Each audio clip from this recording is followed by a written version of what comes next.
हरियाणा के अंदर एचसीएस की तैयारी कर रहे हो और आपको सबसे बड़ी टेंशन है कि प्रीलिम्स को कैसे क्वालिफाई करें। ये वीडियो जो है कंप्लीटली डेडिकेटेड है कि प्रीलिम्स को कैसे क्वालिफाई किया जा सकता है, उसके लिए हम कैसे सिलेबस को मैनेज करें ताकि हमारा प्रीलिम्स निकले। Hello friends, welcome to Vidyarath. Vidyarath के इस प्लेटफॉर्म पर आप सभी का स्वागत है। मैंने बहुत सारी वीडियो बनाई है, लेकिन आज इस वीडियो में ऐसा कुछ आपको मिलने वाला है जिससे आपका प्रीलिम्स क्वालिफाई हो जाएगा। और मैं आपको ये बातें इसलिए मैं कह रहा हूं क्योंकि प्रीलिम्स को क्वालिफाई करने का एक चुटकियों का खेल है। बस आपको उसको सीखना है, वो खेल कैसे खेला जा सकता है। सबसे बड़ी बात, आप लोग क्या करते हो कि आप स्टैंडर्ड बुक या फिर एनसीईआरटी पर जाते हो कि हम यहां से और इस तरीके से अब तैयारी को करेंगे। सबसे पहले पीवाईक्यू को देखते हैं कि कहां से और किस प्रकार के क्वेश्चन आपसे पूछे जा रहे हैं।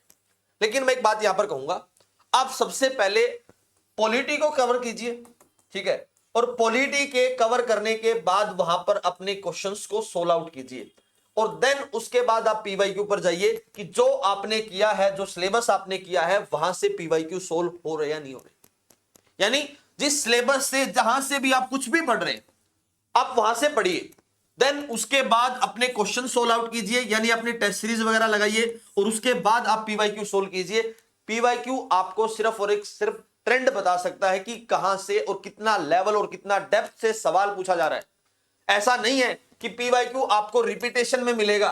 मैक्सिमम 1, 2, 3, ज्यादा से ज्यादा 3 ही क्वेश्चन रिपीट हो सकते हैं पीवाईक्यू के, उससे ज्यादा रिपीट होने वाले नहीं है। तो आप बाकी के 97 क्वेश्चन कैसे सोल्व करोगे अगर आप पीवाईक्यू के भरोसे बैठे हो? तो पीवाईक्यू सिर्फ और सिर्फ आपको एक दिशा निर्देश दे सकता है, उससे ज्यादा पीवाईक्यू की बात नहीं है। आपको अपनी तैयारी को डेप्थ में लेकर जाना पड़ेगा। आपको हर एक पॉइंट, हर एक एंगल आपको बिल्कुल डेप्थ से क्लियर होना चाहिए, तभी आप प्रीलिम्स क्वालिफाई करो। लेकिन हम लोग क्या करते हैं, हम ऊपर से उसका जो मेन डाटा है वहां से पढ़ने की कोशिश करते हैं, उसकी डेप्थ में नहीं जाते। डेप्थ में सोचते हैं कि ये यहां से क्वेश्चन नहीं आएगा, जहां से क्वेश्चन नहीं आता हम ये जो सोचते हैं वहीं से क्वेश्चन आता है और फिर हमें एग्जाम में लगता है कि शायद हमने ये पढ़ा ही नहीं।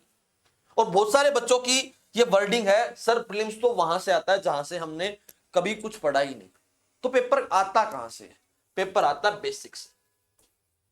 जो बेसिक है वो आपका क्लियर नहीं होता।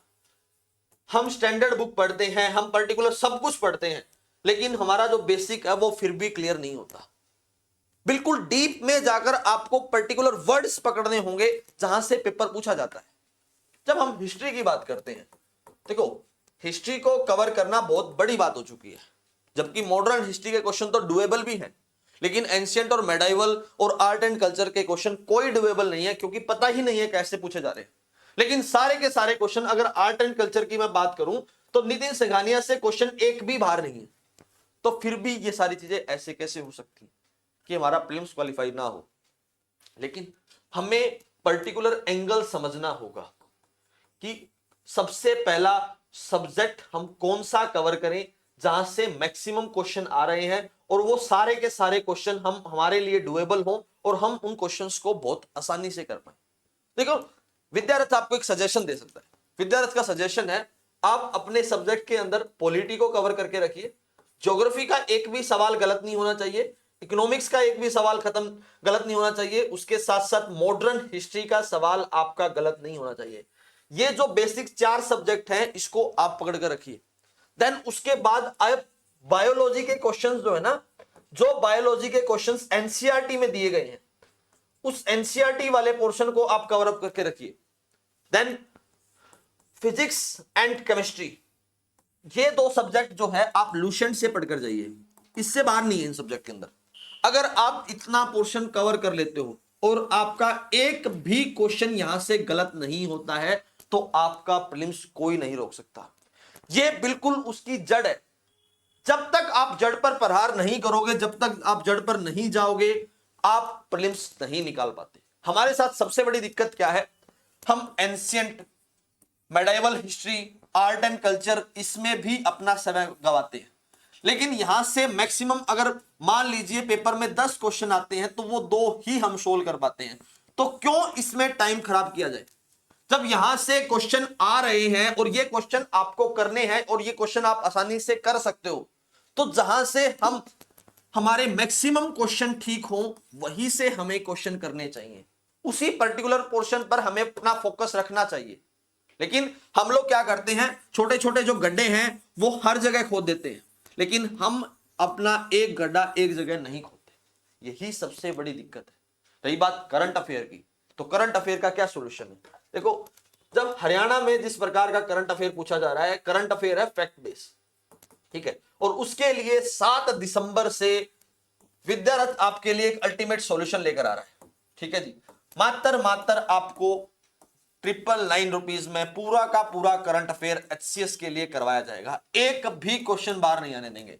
7 दिसंबर से वीकेंड पर क्लास होगी, यानी सैटरडे और संडे, हर रोज दो, मतलब वीक में 2 क्लास होंगी, जहां पर आपको मंथ वाइज पूरा का पूरा करंट अफेयर करवाया जाएगा।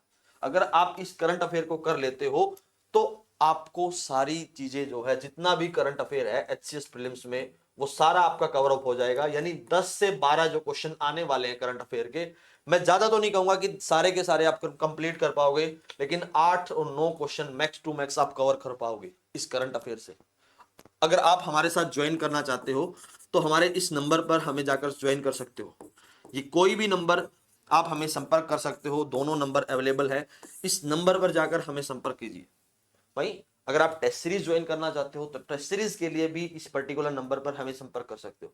देखो, जब तक आप अपने एंड से तैयारी नहीं करोगे, आप जब तक अपने एंड से उस पर्टिकुलर बेसिक को नहीं समझोगे कि कहां से क्वेश्चन पूछा जाता है और कहां से मैक्सिमम क्वेश्चन किस सब्जेक्ट से आ रहे हैं, तब तक आप प्रीलिम्स क्वालिफाई नहीं कर पाओगे। देखो, आपने एक बात सुनी होगी, वो लगातार मेंस की तैयारी कर रहा है और उसका प्रीलिम्स हर बार हो जाता है। क्यों? क्योंकि उसको पता है कि कौन सा पार्ट मुझे करके जाना है और कौन से पार्ट से मैक्सिमम क्वेश्चन मैं कवर कर पाऊंगा। और यही सबसे बड़ी बात होती है। हम क्या करते हैं कि हम पर्टिकुलर हर जगह हाथ मारने की कोशिश करते हैं, और जो हाथ मारते हैं वो हमारा हाथ फिर खाली रह जाता है। हमें एक जगह हाथ मारना है। जैसे इंडियन पॉलिटी का मैंने आपको बताया था कि 12 क्वेश्चन आ रहे हैं, तो 12 के 12 क्वेश्चन ठीक होने चाहिए। अब इंडियन पॉलिटी को इस तरीके से तैयार कीजिए, बहुत आसान सब्जेक्ट है, हो सकता है। इसी प्रकार इंडियन ज्योग्राफी है, यानी ज्योग्राफी है पूरी वर्ल्ड ज्योग्राफी, उसमें भी सारे के सारे सवाल हो सकते हैं। इकोनॉमिक्स के सारे सवाल हो सकते हैं, साइंस के सवाल हो सकते हैं। एंशिएंट और मेडाइवल हिस्ट्री में जब सवाल हो ही नहीं सकते, तो आपको वहां पर पर्टिकुलर जोर देने की क्या जरूरत है? सिर्फ और सिर्फ उसका बेसिक कवर कीजिए, उससे ज्यादा कुछ नहीं करना है। मैं फिर आपसे कह रहा हूं, विद्यारथ आपको ऑथेंटिसिटी के साथ बात करता है, और इस दिसंबर में आपको नोटिफिकेशन देखने को मिलेगा। 30 डेज जो है लगभग आपको एक्स्ट्रा मिलने हैं, अगर आप आज से और अभी से तैयारी करना शुरू करते हो। That's all for today, thank you very much and please subscribe to विद्यारथ।